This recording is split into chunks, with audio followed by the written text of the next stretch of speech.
नमस्कार, आप देख रहे हैं खबरें अभी तक और मैं हूं आरती देशवाल। ये है हमारा सबसे खास बुलेटिन 24 की खबर और यहाँ हम बात करते हैं तमाम महत्वपूर्ण खबरों के बारे में। तो चलिए सबसे पहले शुरुआत करते हैं पहली महत्वपूर्ण खबर के बारे में। तो ये है कि इन दिनों देश में नेहरू मेमोरियल का नाम चर्चाओं में है।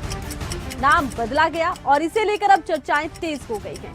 लगातार देखा ये जा रहा है, बयानबाजी का दौर देखने को मिल रहा है। अब राहुल गांधी की तरफ से भी इसको लेकर एक बयान सामने आया है, प्रतिक्रिया सामने आई है। कांग्रेस नेता राहुल गांधी ने इसको लेकर सवाल उठाए। उन्होंने कहा, नेहरू जी की पहचान उनके कर्म से है, उनके कर्म को याद किया जाता है। नाम बदलने से क्या होगा? नेहरू जी की यादों को मिटाया नहीं जा सकता है। राहुल गांधी का ये बयान अब सुर्खियों में आ गया है। लगातार देखा ये जा रहा है, नेहरू मेमोरियल का नाम बदलने को लेकर चर्चाएं तेज हैं। तमाम सियासी दलों की तरफ से इसको लेकर प्रतिक्रियाएं दी जा रही हैं। अलग अलग नेताओं ने इसको लेकर प्रतिक्रिया दी है और अब जिस तरह से राहुल गांधी की प्रतिक्रिया सामने आई है, इसको लेकर ये जरूर माना जा रहा है कि कुछ और पलटवार इसको लेकर सामने आ सकते हैं। वो नेहरू जी की पहचान उनके कर्म है, उनका नाम नहीं।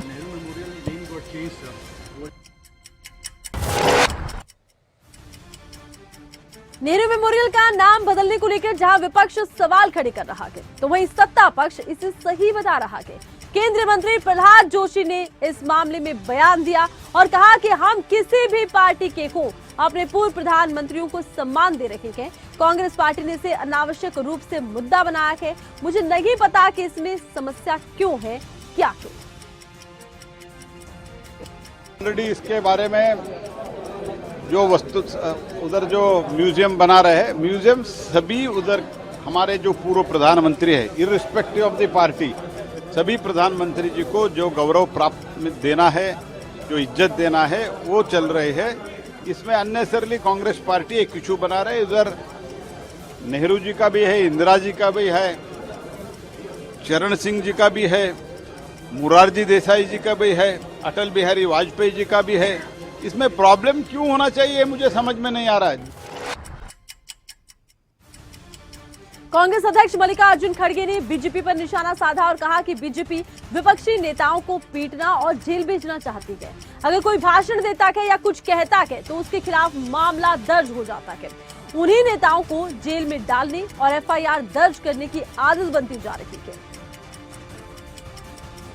लेकिन आप लोग क्या करते हैं? मारो, तोड़ो, अंदर डालो, फिर कभी नहीं उठना।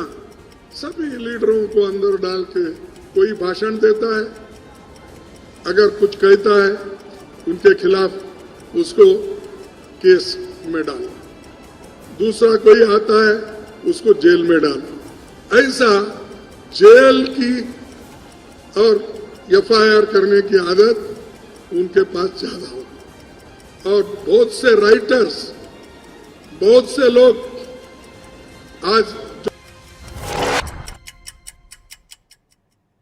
उद्धव ठाकरे गुट के सांसद संजय राउत चुनाव आयोग पर सवाल खड़े करते नजर आए। उन्होंने कहा कि चुनाव आयोग और सभी केंद्रीय एजेंसियों का दुरुपयोग हो रहा है।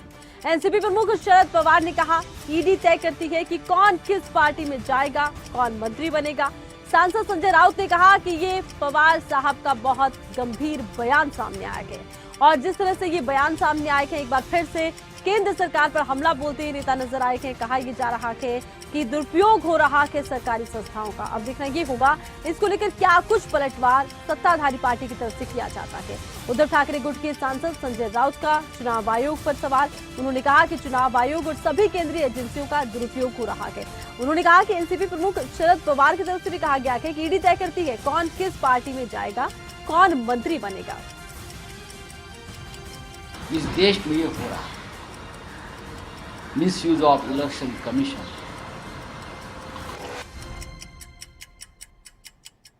छत्तीसगढ़ में होने वाले चुनावों को लेकर रणनीतियां अब बनती नजर आ रही हैं। दावे और वादे सिलसिले के तौर पर सामने आ रहे हैं और इसी बीच 2024 से पहले छत्तीसगढ़ के मुख्यमंत्री का एक ऐसा बयान आया जो इस समय चर्चा का विषय बना हुआ है। मुख्यमंत्री भूपेश बघेल ने दावा किया है कि इस बार अब की बार 75 पार से पार्टी जीत हासिल करने वाली है। जी बिल्कुल, अब की बार 75 पार और सभी जगह हम लोग जा रहे हैं। अभी खड़गे साहब आए थे, जांजगीर गए थे, उसके पहले मैं सरगुजा गया था। जी बिल्कुल, अब की बार 75 पार और सभी जगह हम लोग जा रहे हैं। अभी खड़गे साहब आए थे, जांजगीर गए थे, उसके पहले मैं सरगुजा गया था। जी तो छत्तीसगढ़ के चुनावों को लेकर तमाम पार्टियों ने कमर कस ली है। इस बीच कांग्रेस की तरफ से ये बड़ा दावा किया गया है और जिस तरह से 75 पार की बात कही जा रही है, इसको लेकर पलटवार होना भी संभावित नजर आता है, क्योंकि इस वक्त कांग्रेस की तरफ से कहा जा रहा है कि हम जीत सकते हैं। मणिपुर का मामला अभी गरमाया हुआ है और राजनीति भी इसको लेकर खूब हो रही है। आप पार्टी के मंत्री गोपाल राय का इसको लेकर एक बयान सामने आया। उन्होंने कहा कि बीजेपी पहले दिन से मणिपुर के मुद्दे से भागती रही है। संसद में जब अविश्वास प्रस्ताव लाया गया तब पीएम मोदी ने इस पर बात की, उससे पहले वो कुछ बोलने को तैयार नहीं थे। मुझे लगता है भारतीय जनता पार्टी पहले दिन से मणिपुर के मुद्दे से भागती रही है। चाहे मणिपुर 3 महीने हो गए, 3 महीने में भी अभी स्थितियां सामान्य नहीं हुई। 3 महीने से भारतीय जनता पार्टी केवल भाग रही है मणिपुर में। सदन के अंदर भी माननीय प्रधानमंत्री जी को जब अविश्वास प्रस्ताव ला करके मजबूर कर दिया, तब जाकर के 2 घंटे में केवल 2 मिनट उनकी जुबान जो है वो मणिपुर के अनुच्छेद 370 मुद्दा एक बार फिर से सुर्खियों में आ गया है और अब सुप्रीम कोर्ट में अनुच्छेद 370 को निरस्त करने की चुनौती देने वाली याचिकाओं पर नेशनल कॉन्फ्रेंस के नेता उमर अब्दुल्ला का एक बयान सामने आया। उन्होंने कहा कि हम लड़ रहे हैं और न्याय पाने की उम्मीद है। हमें उम्मीद है कि न्यायाधीश हमारे तर्कों से संतुष्ट होंगे। ये एक लंबी प्रक्रिया है, लेकिन हम इंतजार कर रहे हैं। तो हम लड़ रहे हैं, और इंसाफ की उम्मीद लेके हम वहाँ पे हैं। जैसे मैंने अपनी तकरीर में अभी कहा, हमने अपनी तरफ से कोई कसर बाकी नहीं रखी। बेहतरीन से बेहतरीन वकील किए और उनका जो वहाँ पे उनकी जो परफॉर्मेंस रही, सब ने उसकी सराहना की और अभी भी मामला चल रहा है। हम उम्मीद करते हैं कि जो वहाँ पे जज हजरात हैं वो हमारे आर्ग्यूमेंट से कन्विंस हो जाएंगे। अभी काफ़ी लंबा चलेगा, लेकिन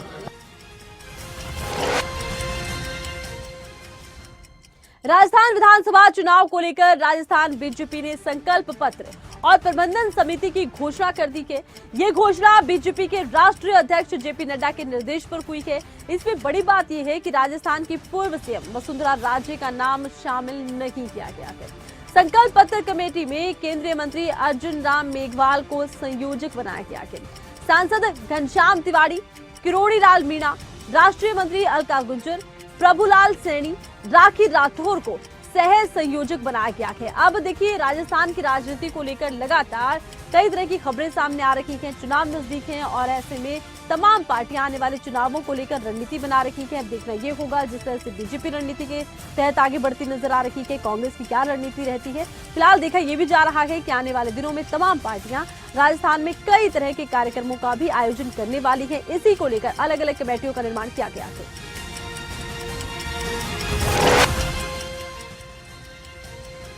राजस्थान विधानसभा चुनाव 2024 से पहले एक सेमीफाइनल मैच के तौर पर देखा जा रहा है और इसको लेकर बयानबाजी भी सामने आ रही है। बीजेपी के राष्ट्रीय महासचिव अरुण सिंह ने राजस्थान विधानसभा चुनाव को लेकर बयान दिया है। कहा कि बीजेपी राजस्थान में प्रचंड रूप से चुनाव लड़ने जा रही है।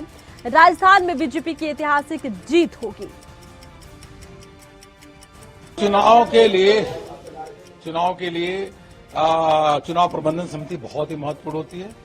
आज राष्ट्रीय अध्यक्ष जी के अनुमति से प्रदेश अध्यक्ष ने चुनाव प्रबंधन समिति की घोषणा की है और राजस्थान में भारतीय जनता पार्टी का बहुत पुराना संगठन है, अनुभवी लोग हैं। इसलिए चुनाव प्रबंधन समिति में नारायण पंचार्य जी से लेकर के जो हमारे लखावत जी हैं, भजनलाल जी हैं, राजवर्धन राठौर, उनको रखा गया है और भारतीय जनता पार्टी राजस्थान में बहुत प्रचंड और सुदृढ़ रूप से चुनाव लड़ने जा रही है। और यह मान के चलिए कि भारतीय जनता पार्टी का दिल्ली में बीजेपी विधायकों का प्रदर्शन देखने को मिला है। बीजेपी विधायकों ने मुख्यमंत्री अरविंद केजरीवाल के कार्यालय के बाहर दिल्ली सरकार के खिलाफ ये पूरा विरोध प्रदर्शन किया है। इस दौरान बीजेपी विधायक ओपी शर्मा ने बताया कि दिल्ली सरकार के हर विभाग में भ्रष्टाचार चरम सीमा पर जा पहुंचा है। प्रदर्शन के दौरान नारेबाजी की गई है। दिल्ली सरकार पर जमकर हमला बोला गया है। कहा यह गया है कि दिल्ली सरकार के हर विभाग में भ्रष्टाचार चरम पर है। आम जनता त्रस्त है और जिस तरह से ये पूरा प्रदर्शन बीजेपी की तरफ से किया गया है, अरविंद केजरीवाल को निशाने पर लेते नजर आए के तमाम प्रदर्शनकारी, और देखा यह गया कि विधायकों ने बीजेपी के इस प्रदर्शन के दौरान हाथों में तख्तियां ली, नारे लगाए। देखिए, दिल्ली सरकार के हर डिपार्टमेंट में भ्रष्टाचार चरम सीमा पर है और अब तो उनके एक सदस्य नरेश बालियान, जो विदेशी एक गैंगस्टर के साथ मिलकर जबरन वसूली का कार्य कर रहे हैं। चंडीगढ़ में सीएम मनोहर लाल ने अहम प्रेस कॉन्फ्रेंस की और कई अहम जानकारियां दी। सीएम मनोहर लाल ने हरियाणा की कॉलोनियों को लेकर कहा है कि 450 नई कॉलोनियों को अप्रूवल दिया गया है, जिसमें कि फरीदाबाद में 188, सोनीपत में 162 कॉलोनियां शामिल हैं। दरअसल पिछले कुछ समय से हरियाणा में अवैध कॉलोनियों का मुद्दा गरमाया हुआ था और इसका असर कहीं ना कहीं 2024 में देखने को मिल सकता था और इसीलिए सरकार की तरफ से ये बड़ा फैसला लिया गया कि ये माना जा रहा है। हालांकि देखिए, सीएम मनोहर लाल ने कहा है कि हमने आम जन की सहूलियतों के मद्देनजर ये बड़ा फैसला लिया है। अनअप्रूव्ड कॉलोनीज का पिछले कई वर्षों से ये क्रम लगातार चलता रहा है। हमने जब शासन में आया तो विचार किया कि इन चीज़ों को कैसे दुरुस्त किया जाए, ठीक किया जाए, तो उस क्रम को आगे बढ़ाया। हमारे डिपार्टमेंट, चाहे अर्बन लोकल बॉडीज़ है, चाहे टाउन कंट्री प्लानिंग है, इवन गांव के आसपास भी कुछ कॉलोनियाँ बनती हैं, तो रूरल डेवलपमेंट को भी कहा है कि रेगुलेटेड कॉलोनीज की। भूपेंद्र सिंह हुड्डा ने सीएम मनोहर लाल के एक बयान पर पलटवार किया है। दरअसल सीएम मनोहर लाल ने एक बयान दिया था जिसमें कहा था कि हम हर किसी को सुरक्षा नहीं दे सकते। भूपेंद्र सिंह हुड्डा ने कहा इस बयान का देना गलत है, सरकार को सुरक्षा प्रदान करनी चाहिए। यहाँ आपको बता दें कि नूह में हिंसा हुई थी और इसी हिंसा के दौरान कई तरह के सवाल उठे थे। ऐसे ही सवालों के जवाब में सीएम मनोहर लाल ने कहा था कि हम हर किसी को तो सुरक्षा नहीं दे सकते, हमला हुआ है, हम कार्रवाई कर रहे हैं, लेकिन क्या हर किसी को सुरक्षा दी जा सकती है? अब इसी बयान पर पूर्व सीएम नेता प्रतिपक्ष भूपेंद्र सिंह हुड्डा ने कटाक्ष किया है। कहा है कि ये बयान देना सही नहीं है, ये बयान पूरी तरह से गलत है। क्या सरकार की जिम्मेदारी नहीं है प्रदेशवासियों को सुरक्षा देना? यहाँ मुख्यमंत्री बयान देते हैं कि हम तो हर आदमी को सुरक्षा नहीं दे सकते, तो इसी बात तो असुरक्षित हो गया हरियाणा का। पूरे हिंदुस्तान में सबसे ज्यादा असुरक्षित। हरियाणा में होने वाले चुनावों को लेकर सभी पार्टियों ने तैयारियां कर ली हैं और इस बार टक्कर देने के लिए आम आदमी पार्टी भी तैयारी में है। हरियाणा आम आदमी पार्टी के वरिष्ठ उपाध्यक्ष अनुराग ठाकुर ने प्रेस कॉन्फ्रेंस की। कहा हरियाणा के लोगों को बिजली बिलों से मुक्ति मिले, इसको लेकर लोगों को जागरूक किया जा रहा है, जिसका असर 2024 में देखने को मिलेगा। हरियाणा के लोगों ने हमारे साथ मिलकर के बिजली के बिलों को जलाया।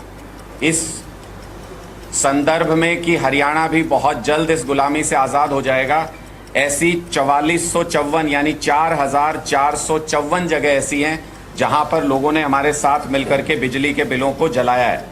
हरियाणा के लोगों ने हमारे साथ मिलकर के बिजली के बिलों को जलाया। इस संदर्भ में कि हरियाणा भी बहुत जल्द इस गुलामी से आजाद हो जाएगा, ऐसी 4454 यानी 4454 जगह ऐसी हैं। हरियाणा में जल्द ही मानसून सत्र शुरू होने वाला है और इसको लेकर विपक्ष की ओर से तैयारी पूरी कर ली गई है। भूपेंद्र सिंह हुड्डा ने बताया कानून व्यवस्था के मुद्दे पर और बाढ़ के मुद्दे पर, साथ ही सीईटी समेत तमाम मुद्दों को लेकर मानसून सत्र में सरकार को घेरने की रणनीति तैयार कर ली गई है। तो कानून व्यवस्था पर और जो एक फ्लड से जो भारी नुकसान हुआ है प्रदेश में, उसके लिए उस पर चर्चा के लिए एडजॉर्नमेंट मोशन जाएंगे, स्थगन प्रस्ताव लेकर आएंगे। बाकी कॉलिंग अटेंशन जो है हम लेके आएंगे बेरोजगारी पर और सीईटी के उसमें जो धांधलियां हो रही हैं, सरस्वती नदी की खुदाई करने के बारे में, दलितों पर बढ़ते हुए अत्याचार, ये मुख्य तौर पे है। जेजेपी विधायक रामनिवास सुरजाखेड़ा ने अपनी पार्टी पर सवाल उठाए कि उन्होंने हरियाणा के उप मुख्यमंत्री डिप्टी सीएम दुष्यंत चौटाला के प्रति नाराजगी जाहिर की, कहा काम नहीं हो रही है। वहीं उन्होंने हरियाणा के कई ऐसे मुद्दे हैं जिन्हें उठाया भी है। तो ये कह रहे हो ना कि डिप्टी सीएम तो काम ही नहीं करते, करता नहीं ना, मुख्यमंत्री काम करते हैं। पत्रकार महोदय जी, अगर जो काम करता है, एक बात बताओ, जब हमारा पार्टी का जब हमारा नेता करे काम, हम लोग को सोचते कुछ दिक्कत है, हम ना कोई दिक्कत नहीं है, कोई हमारी कोई पर्सनल उसका वो नहीं है, कोई ना उसना मरता है। तो बात काम में की है, डेवलपमेंट की वर्क की है, रोजगार की है, एक कॉलेज की है, मेडिकल कॉलेज है। मैंने कहा वीरेंद्र सिंह कॉलेज या मेडिकल कॉलेज नरवाना जनता को दे दो, तो मना कर गए। करो चाहना तो आप तो हरियाणा प्रदेश को मुख्यमंत्री जितने कर लो, नरवाना की जनता पूरा हरियाणा में तेरे लिए, तेरे परिवार के लिए सबसे ज्यादा गोली खान खातर खरीद रहा है, तो उसको देने में तक की तकलीफ है। नरवाना के बच्चे को रोजगार देने में क्या तकलीफ है। नूह हिंसा को लेकर हरियाणा कैबिनेट मंत्री कमल गुप्ता ने विपक्ष पर बड़ा हमला बोला, कहा कुछ असामाजिक तत्वों ने नूह में माहौल खराब किया है। उन्होंने कहा एक भी आरोपी को बख्शा नहीं जाएगा। कमल गुप्ता ने कहा आज ये खुद भड़काकर विरोध कर रहे हैं। नूह में क्या हुआ था? मणिपुर नूह में क्या हुआ बताइए आप। ये देश को तोड़ने का काम इन्होंने किया। ये यात्रा आज कोई पहली बार तो नहीं निकल रही थी। कुछ असामाजिक तत्वों ने जो ये खून खराबा करने की कोशिश की, एक एक को भी बख्शा नहीं जाएगा। मैं बताऊं, सिखों का राइट भूल गए। और जब पाकिस्तान का बंटवारा हुआ था तो कितने लाखों लोगों की हत्या हुई थी, वो भूल गए। आज ये एक नूह का काम खुद भड़काकर, खुद ये तांडव करके और आज ये इसका जिक्र कर रहे हैं। ये देश नूह में क्या हुआ था? मणिपुर नूह में क्या हुआ? क्या हुआ बताइए आप। ये देश को तोड़ने का काम इन्होंने किया। ये यात्रा आज कोई पहली बार तो नहीं निकल रही थी। हरियाणा के पूर्व मुख्यमंत्री और नेता प्रतिपक्ष भूपेंद्र सिंह हुड्डा ने नूह हिंसा को लेकर सरकार को घेरा, कहा कि सरकार अपनी विफलताओं को छुपाने के लिए नूह हिंसा में कांग्रेस का नाम ले रखी है। कहा कि कानून व्यवस्था का कायम रखना सरकार की जिम्मेदारी होती है। भूपेंद्र सिंह हुड्डा ने कहा कि कांग्रेस ने बल्कि नूह की जनता को आपसी भाईचारा बनाए रखने की अपील की थी। जबकि वहां पर जो है सीआईडी के इंस्पेक्टर के मैंने पढ़ा है, इंटेलिजेंस का था, उनका पहले से रिपोर्ट थी कि यहाँ इस किस्म की चल रही है, यहाँ ऐसा हो सकता है, टकराव हो सकता है। एक भी प्रिवेंटिव कदम नहीं उठाया सरकार ने। वो अपनी कमजोरी छुपाने के लिए दूसरों को दे रहे हैं। कांग्रेस का क्या मतलब है? कांग्रेस का तो बयान सिर्फ रहा कि शांति रखो, भाईचारा बनाए रखो।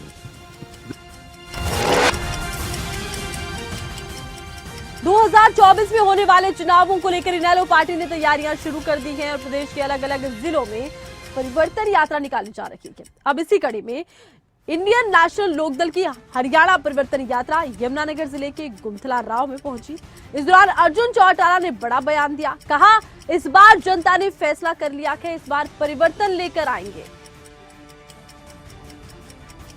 पूरे हरियाणा में जिस भी जिले में परिवर्तन यात्रा गई, बड़ा ही आभार सपोर्ट मिला और वही हमेशा में यमुनानगर से भी है। और आज जिस प्रकार से स्वागत हुआ है यात्रा का, ये चीज़ साबित होती है भाई यमुनानगर की जनता ने भी फैसला कर रखा है, ये परिवर्तन तो लाएंगे। पूरे हरियाणा में जिस भी जिले में परिवर्तन यात्रा गई, बड़ा ही आभार सपोर्ट मिला और वही हमेशा में यमुनानगर से भी है। और आज जिस प्रकार से स्वागत हुआ है यात्रा का, ये चीज़ साबित होती है भाई यमुनानगर की जनता ने भी फैसला कर रखा है, ये परिवर्तन तो लाएंगे।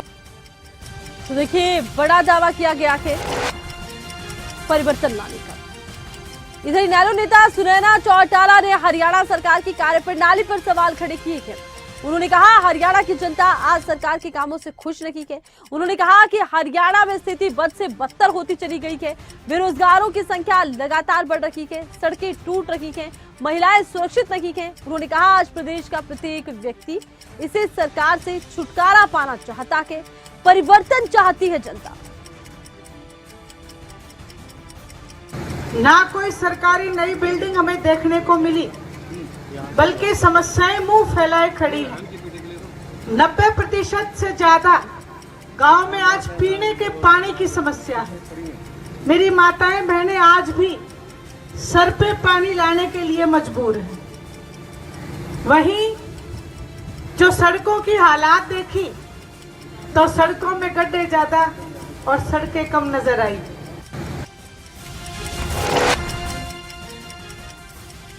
केंद्रीय मंत्री स्मृति ईरानी की ओर से कांग्रेस नेता राहुल गांधी पर आरोप लगाने के इस मामले में इस समय लगातार सियासत नजर आ रही है। इसको लेकर कांग्रेस देश भर में प्रदर्शन कर रही है। वहीं ऐसी तस्वीर करनाल से भी सामने आई है, जहां कांग्रेसी कार्यकर्ताओं ने जिला सचिवालय पहुंचकर प्रदर्शन किया, जमकर नारेबाजी कर राष्ट्रपति के नाम एक ज्ञापन सौंपा है और केंद्रीय मंत्री को बर्खास्त किए जाने तक की मांग की गई है।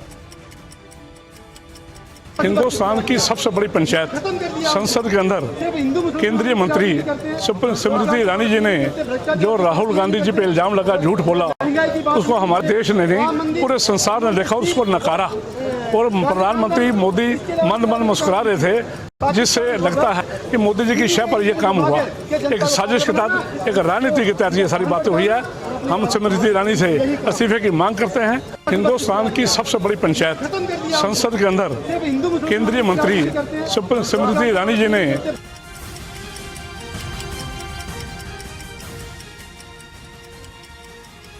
उत्तराखंड में अगले साल होने वाले लोकसभा चुनावों की तैयारियों में कांग्रेस पार्टी जुट गई है और कांग्रेस के वरिष्ठ नेता शूरवीर सिंह सजवान ने एक दावा किया है। कहा, कांग्रेस पार्टी राज्य की 5 लोकसभा सीटों में से कम 3 पर जीत दर्ज करने वाली है। साथ ही उन्होंने ये भी कहा कि अगर मध्य प्रदेश, छत्तीसगढ़ और राजस्थान में विधानसभा चुनावों के परिणाम कांग्रेस के पक्ष में आते हैं तो राज्य की 5 लोकसभा सीटों पर कांग्रेस पार्टी जीत दर्ज करेगी। उन्होंने कहा कि राज्य की जनता इस वक्त बेरोजगारी, महंगाई, भ्रष्टाचार से त्रस्त है। ऐसे में जनता चुनावों में बीजेपी को हराकर इसका जवाब जरूर देगी।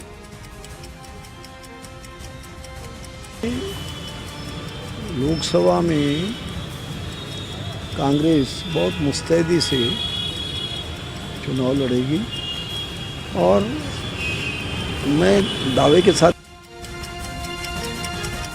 अब बात करते हैं बागेश्वर उपचुनाव की, जो इस समय कांग्रेस और बीजेपी के लिए काफी अहम चुनाव बन गया है। इसका असर 2024 में देखने को मिलेगा, ये पूरी तरह माना जा रहा है। वहीं बीजेपी पार्टी की ओर से इसको लेकर स्टार प्रचारकों की एक सूची भी जारी कर दी गई है। इसमें 40 सदस्यीय स्टार प्रचारकों के नाम हैं। इसमें नाम है सीएम धामी का, महेंद्र भट्ट का, दुष्यंत कुमार गौतम का नाम शामिल किया गया है, जो बीजेपी प्रत्याशी के लिए वोट की अपील करते नजर आएंगे, प्रचार करते नजर आएंगे। सूची इसको लेकर जारी कर दी गई है। सूची में तमाम बड़े नाम शामिल किए गए हैं और अब चुनावों की तैयारियों में बीजेपी जुट गई है। जगह जगह पिछले 48 घंटे में काफ़ी मानसून की सक्रियता के कारण से काफ़ी नुकसान हुआ है और तो देखिए, बागेश्वर उपचुनाव में जीत किसकी होगी, इसको लेकर बीजेपी की तरफ से खास तैयारियां की जा रही हैं। बड़ी बात यह है कि स्टार प्रचारकों की सूची उपचुनाव के लिए जारी कर दी गई है। अब हम बात करते हैं हिमाचल की, जहां इन दिनों बरसात और बाढ़ से काफी नुकसान हुआ है। इसको लेकर राजनीति भी जारी है। कैबिनेट मंत्री हर्षवर्धन चौहान ने बीजेपी पर निशाना साधा। कहा, प्रदेश सरकार इस आपदा काल में हर प्रभावित के साथ खड़ी है और सभी को मदद करने का कार्य चल रहा है। उन्होंने कहा कि लेकिन भाजपा नेता इस समय भी राजनीति करने से बाज नहीं आ रहे और इस समय राजनीति करना ठीक नहीं है। आपदा के समय कोई राजनीति नहीं होनी चाहिए। केंद्र सरकार से अभी तक कोई सहायता राशि नहीं आई है और जून में जो प्रदेश सरकार का आपदा का हिस्सा आया था, भाजपा नेता लोगों को गुमराह करने की कोशिश उसी को लेकर कर रहे हैं। इस समय में राजनीति करने का समय नहीं है। हम सबको, चाहे कांग्रेस सरकार के लोग हैं, चाहे भारतीय जनता पार्टी के नेता हैं, हम सबको मिलकर के इस वक्त लोगों को राहत पहुँचानी चाहिए। राजनीति करने का समय नहीं है। एक दूसरे के प्रति हम टिक्का टिप्पणी हम आलोचना है।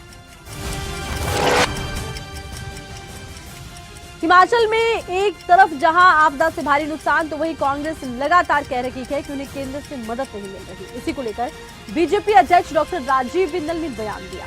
कहा कि प्रधानमंत्री ग्राम सड़क योजना के अंतर्गत हिमाचल को फंड दिया गया है और इस दौरान राजीव बिंदल ने हिमाचल प्रदेश को सड़कों के पुनर्निर्माण के लिए जारी की गई राशि पर केंद्र सरकार का आभार जताया।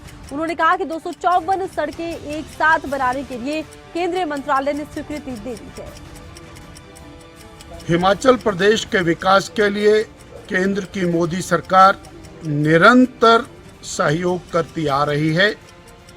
और उसी कड़ी के अंदर ग्रामीण विकास मंत्रालय भारत सरकार के द्वारा बहुत बड़ी राहत हिमाचल प्रदेश को आज स्वीकृत की गई है। 2643 करोड़ रुपए की। और इसी के साथ ही 24 की खबर में बस इतना कि आप देखते रहिए खबरें अभी तक। नमस्कार।